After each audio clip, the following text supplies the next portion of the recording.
You love to hate them and hate to love them, but you still have to be with them. A lot of my friends wanted me to share my thoughts on handling a tough boss. On an average, we spend close to 15 years of our lives with our bosses. Life becomes hell if the boss is tough. We call them mean, shrewd, inhuman, and choices of words, but we don't have any option to control them. According to a survey, more than 50% of employees quit the job not because of money, position, or perks, but because of tough bosses.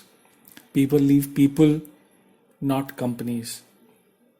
The issue actually lies in the boss's capability, his insecurity, and even the subordinate's mindset. Organizations want to promote people who are doing well to higher positions, as it helps them build up employee morale, improve retention, and even the image of the organization. However, in the hindsight, it increases struggle within the teams. People who perform well on numbers are promoted to handle team management positions. But it is also a big truth that if someone is an individual performer or a team player, it doesn't guarantee at all that he will also be a great team leader. Due to this archaic organization structure and HR support, people who are tough on teams manage to stay and flourish. One thing you need to realize that tough bosses are not bad for the organization and even for yourself. Some people are plain process oriented, they're very aggressive, they are big doers. They take their jobs very seriously and want their teammates also to take it seriously.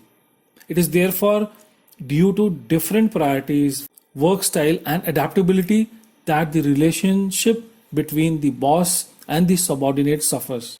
You should be very careful in understanding whether your boss is only tough from outside or he is tough and mean from inside as well. So let's now get on to how to handle tough bosses. I think the topmost thing anybody or you could do is that you should try to connect with him.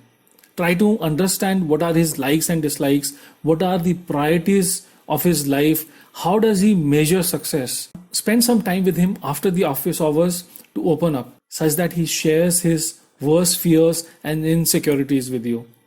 A slight effort from your side on this front will help you save the situation from getting stressful if it doesn't help to make it happy.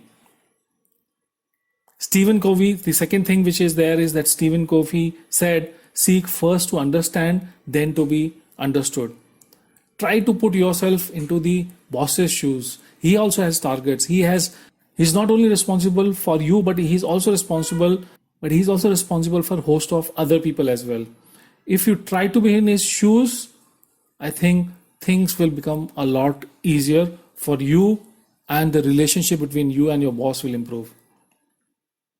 The third thing I think you could do is maintain good relations with your peers in the same team and as well as other departments. A lot of time you will get support from unknown quarters. This support gets you going.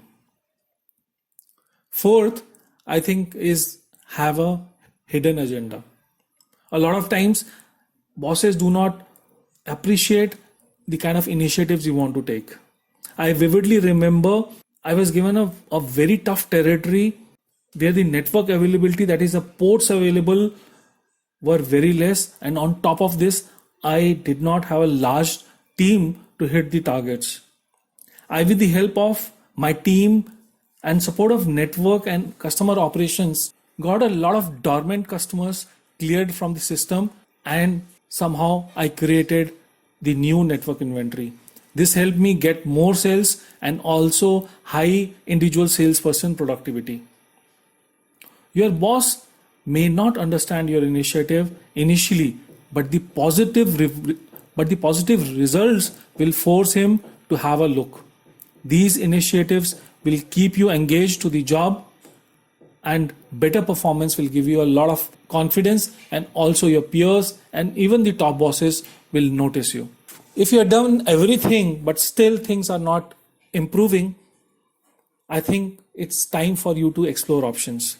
Quitting is not the solution, but if you feel that there is no option left, then try to get a different role within the organization, or in an organization which appreciates your talent and the value you bring on the table. However, do some research before taking the new role. Talk to some people working in that team. Try to know about the leader, the culture before jumping the ship. In the end, I think I would like to say a simple thing also, that forgive your boss to forgive yourself. Forgive your boss to forgive yourself.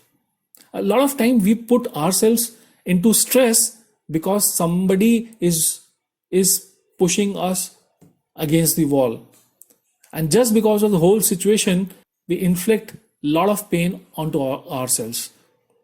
So I think the moment you start forgiving the guy who's pushing you against the wall, or he's trying to put you in a corner, I think you will buy a lot of peace for yourself, if not for the another person. I hope the kind of insights which I have shared help you. My name is Saurabh Likha. Please do like, share and comment on this video and subscribe to the channel. Thank you.